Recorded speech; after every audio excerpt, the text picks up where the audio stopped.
കൊട്ടിയൂർ വൈശാഖോത്സവം വലിയ പരാതികൾക്കിടയില്ലാത്ത വിധം സർക്കാർ വകുപ്പുകളുടെ സഹകരണത്തോടെ നടത്താൻ സാധിച്ചുവെന്ന് ഇക്കരെ കൊട്ടിയൂരിൽ ചേർന്ന അവലോകന യോഗം. Malabar Devaswom board president OK Vasu ഉദ്ഘാടനം ചെയ്ത യോഗത്തിൽ Devaswom board commissioner TC Biju അധ്യക്ഷത വഹിച്ചു. 45 ലക്ഷത്തോളം ഭക്തരാണ് ഇത്തവണ ഉത്സവകാലത്ത് ദർശനം നടത്താൻ കൊട്ടിയൂരിലെത്തിയത്. ഏകദേശം 23 കോടി രൂപയാണ് വരുമാന ഇനത്തിൽ ലഭിച്ചതെന്നും യോഗത്തിൽ ദേവസ്വം അധികൃതർ അറിയിച്ചു.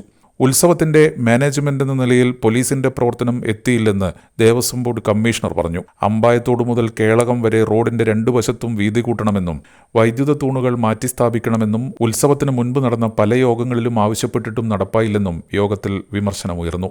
അക്കരെ കൊട്ടിയൂരിൽ ഗവൺമെന്റ് ഡോക്ടർമാരുടെയും സ്വകാര്യ ഡോക്ടർമാരുടെയും സേവനം ലഭ്യമാക്കിയെന്നും കുടുംബാരോഗ്യ കേന്ദ്രത്തിൽ തിരക്ക് കൂടുന്നതിനനുസരിച്ച് 24 മണിക്കൂറും സേവനങ്ങൾ നൽകിയെന്നും ഹോട്ടലുകളിലും മറ്റിടങ്ങളിലുമായി 353 പരിശോധനകൾ നടത്തിയെന്നും ജില്ലാ deputy medical officer doctor KC Sachin യോഗത്തിൽ പറഞ്ഞു. വേസ്റ്റ് മാനേജ്മെന്റ് നല്ല രീതിയിൽ നടപ്പാക്കിയെന്നും പുഴയിൽ തുണികൾ ഉപേക്ഷിക്കുന്നത് തടയാനായെന്നും യോഗം വിലയിരുത്തി.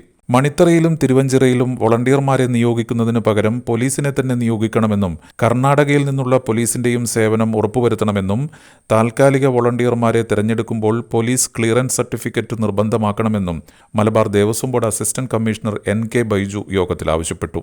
വെർച്വൽ ക്യൂ സംവിധാനം നടപ്പാക്കുന്നത് പരിഗണിക്കണമെന്നും യോഗത്തിൽ നിർദ്ദേശമുയർന്നു. ഏജനെറ്റ് ന്യൂസ്.